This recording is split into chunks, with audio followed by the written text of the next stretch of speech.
Imagine you're back in ancient Babylon.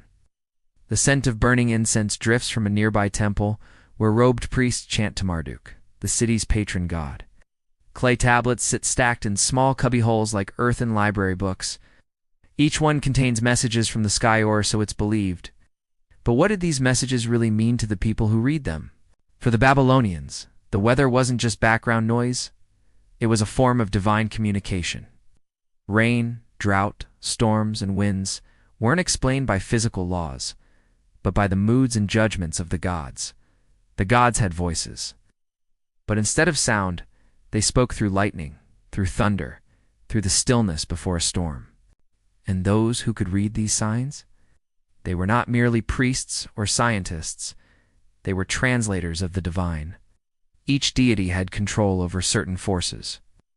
Adad, the storm god, was associated with thunder, lightning, and rain. Shamash, the sun god, brought warmth, but could also scorch the land in anger. Ninurta oversaw war and floods.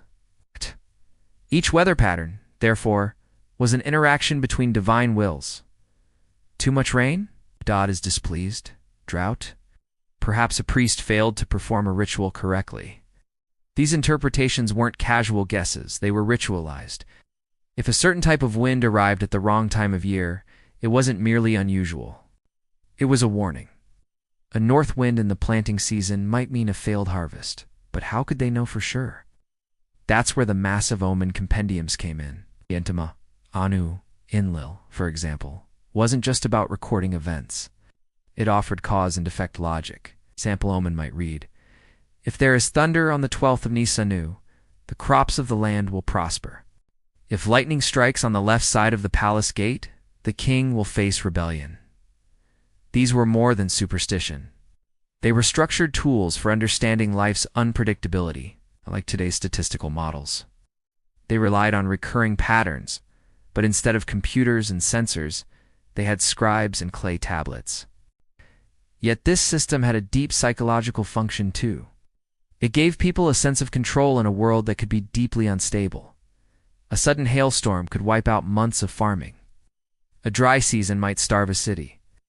But if such disasters were divine warnings, then perhaps they could be prevented next time by offering more prayers, adjusting rituals, or listening better to the gods. In temples and palaces, leaders would consult these omen readings before major decisions. If the signs predicted a harsh winter, the palace might delay a military campaign. If the omens warned of disease after a solar eclipse, priests would burn incense in homes, offer extra sacrifices, and warn the population. Of course, Babylonian weather prediction didn't always work. Floods still came unexpectedly. Famines still happened. But the structure, the act of checking the signs, offered comfort. It provided order, even if imperfect, and not all omens were bad. A gentle southern breeze during the harvest moon.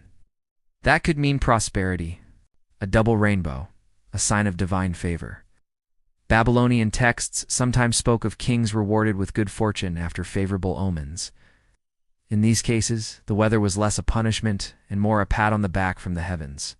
Over time, some scribes grew especially skilled at drawing subtle connections. One such scribe, Nebuzaradan, is mentioned in later records for his uncanny ability to predict flooding in advance by observing bird migrations and wind patterns together. Was he guessing? Perhaps, but in a culture built on signs and patience, such guesses were celebrated. Outside the temples, ordinary Babylonians also paid attention to the weather just in simpler, more practical ways. Farmers watched for early dew or the first gusts of the eastern wind. Traders would delay their trips. If the sky had a pale ring around the moon, an old sign of incoming storms, housewives listened to dogs howling in the night and linked it with a change in temperature.